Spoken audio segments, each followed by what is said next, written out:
ते सुज्ञ आहेत. त्यामुळे ते माझं जे काय गुडविल आहे, माझं व्यवसायाचं गुडविल आहे, माझं जे कॅरेक्टर आहे काय याची दखल घेऊन मला 100% विजयी करतील याची मला खात्री आहे.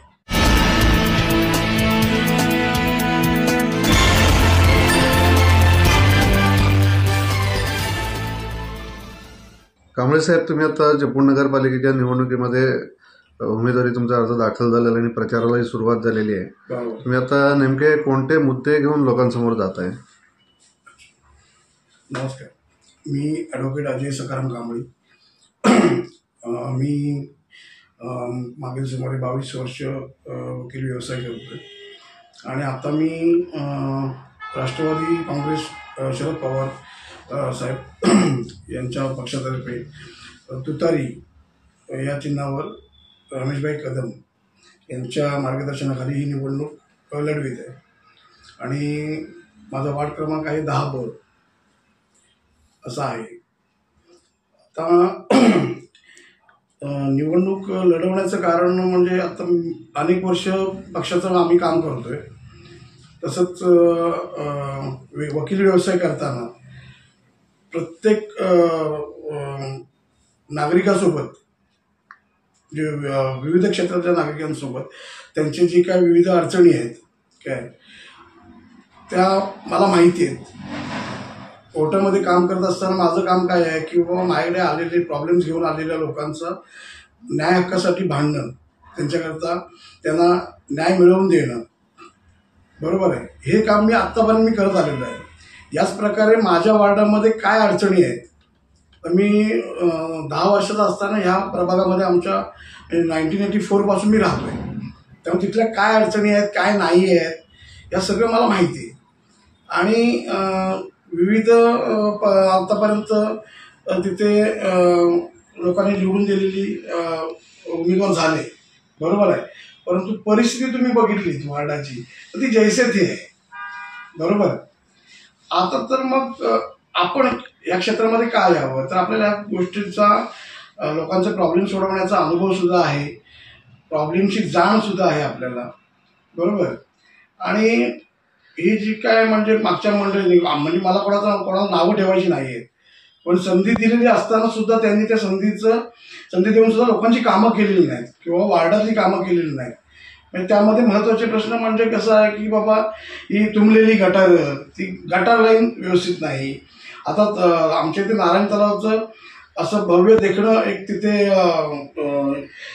एक स्थान तयार झालेलं आहे, तिथे गार्डन सुद्धा आहे, परंतु आता लोक येतात जातात, लक्षात आलं, पण आता त्याची देखभाल तर मध्ये असं समजलं की बाबा तिथे फेरी मारताना तिथे जे काही शौचालय आहे त्या शौचालयाचंच सगळी नादुरुस्त झालेलं आहे, बरोबर आहे.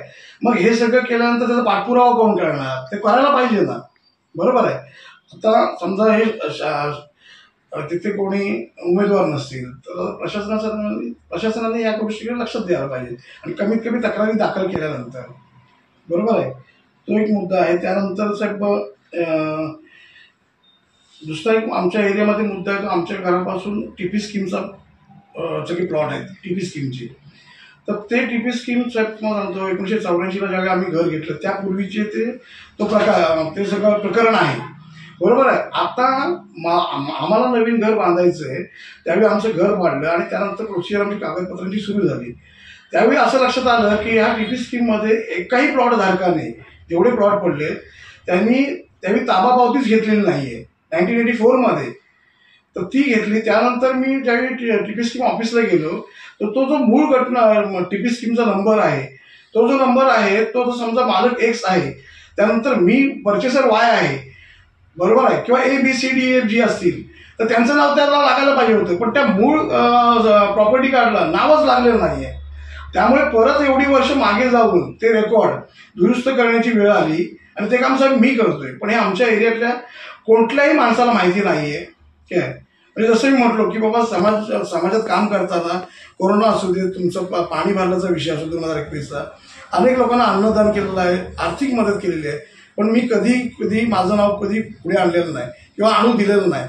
आता हे सुद्धा तुमच्या माध्यमातून मी सांगतो तेव्हा ते लोकांना कळणार आहे की बाबा टीपी स्कीमचा तिथला जो काय प्रॉब्लेम आहे तो माझ्यामुळे सुटणार आहे, बरोबर आहे. आणि मी स्वतः वकील असताना आता जे शासकीय कार्यालय आहेत, प्रशासकीय कार्यालय आहेत, तिथे जी माझ्या व्यवसायाच्या माध्यमातून माझी जी ओळख झालेली आहे त्यातून ते मला संबंधित अधिकारी मला म्हणतात की साहेब तुम्ही सुरू करा, तुम्हाला कोण बोलणार आहे.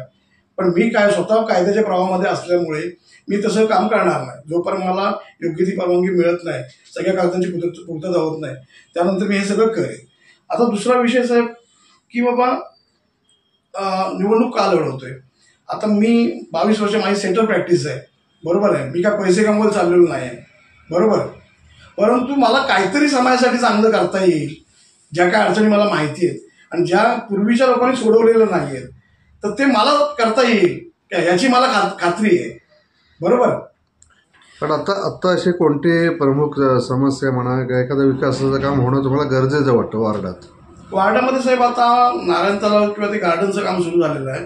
एकंदरीत वार्डाचा जर अभ्यास केला तर अशी कुठलीही मिळकत उपलब्ध नाही आहे, परंतु आरक्षण आहेत, काही जमिनीवर शासनाची आरक्षण आहेत, तर त्यामुळे ते आरक्षण आधी कशासाठी आहे, बरोबर आहे. आणि त्याच्यामध्ये आपल्याला तिथे गरज आहे प्लेग्राऊंडची. प्लेग्राऊंड नाही आहे मुलांना अजिबात, बरोबर.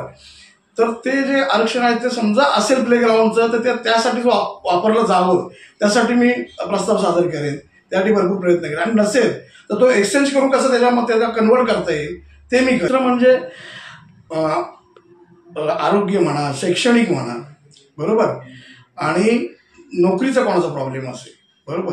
आता तुम्हाला सांगतो आपण पेपरला वाचतो कोण ना कोणी उठतो आणि नोकरीचा आमिष देऊन पैसे घेऊन लोकांना लुबाडतात अक्षरशः 10 लाख रुपये, कोणी नोकरी लावत नाही. पण ह्याचं योग्य माध्यमातून त्या असा कोण असेल बेरोजगार तर त्याला तो रोजगार मिळवून देणे त्यासाठी मी प्रयत्न करेन, बरोबर. दुसरं म्हणजे साहेब आपण मीडियामध्ये बघतो त्याप्रमाणे असे जे काही नेते आहेत त्यापैकी भास्कर पेरे पाटील यांचे मी व्हिडिओ बघितलेले आहेत. तर त्या माणसाने त्यांच्या साध्या गावात अशिक्षित असताना सुद्धा जी काही डेव्हलपमेंट करून दाखवली आणि गरजेच्या म्हणजे अमुक करू नका तमुक करू नका, मग ते करायचं कुठे, बरोबर. या एका साध्या शब्दामध्ये त्याने ते अख्खं गाव घडवलं. लोकांना गरम पाण्यापासून, लोकांना पिठापासून काय सगळ्या गोष्टी त्या फ्री देतात. कशाच्या माध्यमातून की वार्षिक त्यांची जी काही कराची वर्गणी आहे ती फक्त साहेब समजा 500 रुपये असेल ती त्यांनी डायरेक्ट 5,000 रुपये केली साहेब. पण त्या 5,000 रुपयेमध्ये एकही पैसा ते एक्स्ट्रा घेत नाहीत. पण सकाळच्या उठलेल्या पाण्यापासून, पिण्याच्या पाण्यापासून सगळ्या मशिनरी वापरून ते लोकांना फ्री देत आहेत, बरोबर आहे. रस्ते स्वच्छ आहेत, प्रत्येक ठिकाणी बेसिन्स बसवलेले आहेत, शौचालयाची व्यवस्था आहे, बरोबर आहे. आपल्या बघा ना तो आपण त्या धर्तीवर तुम्हाला त्या धर्तीवर मला माझा वॉर्ड डेव्हलप करायचं मला आवडेल, बरोबर. तर अशा पद्धतीने मी पुढे सामोरं जाणार आहे इलेक्शनला आणि माझा तिथे निवडून जाण्याचा मानस आहेच, बरोबर आहे. तर दुसरी गोष्ट हेतुपूर्वक मी कधी काही काम केलेलं नाही किंवा मला 5 वर्षांनी नगरसेवक व्हायचे, 10 वर्षांनी मला नगरसेवक व्हायचे म्हणून काहीतरी तक्रार अर्ज देताना सुद्धा फोटो काढतात. तक्रार अर्ज देताना आपण अडचणीत असतो ना, पण तक्रार अर्ज देताना सुद्धा फोटो काढतात साहेब की अमुक अमुक तक्रारी अर्ज दिला, अरे त्याचं निराकरण झालं का, ते झाल्यानंतर तुम्ही फोटो काढा ना. अशा सुद्धा साहेब बऱ्याच गोष्टी आहेत, कळलं. तर जे मी आता पूर्वी सांगत होतो तुम्हाला या प्रभागामध्ये कसा रिस्पॉन्स मिळतोय आणि तुम्हाला विजयाची किती खात्री आहे. विजयाची मला 100% खात्री आहे, बरोबर आहे. काही लोकांचे गैरसमज म्हणजे कसं की बाबा आता हा निवडून आल्यानंतर हा व्यवसायामध्ये बिझी असतो, बरोबर आहे. पण माझा व्यवसाय कसला आहे, माझा व्यवसाय वकिलीचा आहे. मी दिवस रात्र त्यासाठी मेहनत करतोय आणि ते कशासाठी करतोय. समजा तुम्ही माझे क्लायंट आहात तर तुम्ही काय करता, तुमचा प्रॉब्लेम मला सोपवता, म्हणजे तुमचं टेन्शन मला देऊन जाता आणि ते प्रॉब्लेम सोडवायचं सोडून तुम्हाला न्याय देण्याचं काम, न्याय मिळवून देण्याचा प्रयत्न मी करत असतो साहेब. आणि हे माझं 24 तासाचं वर्क आहे.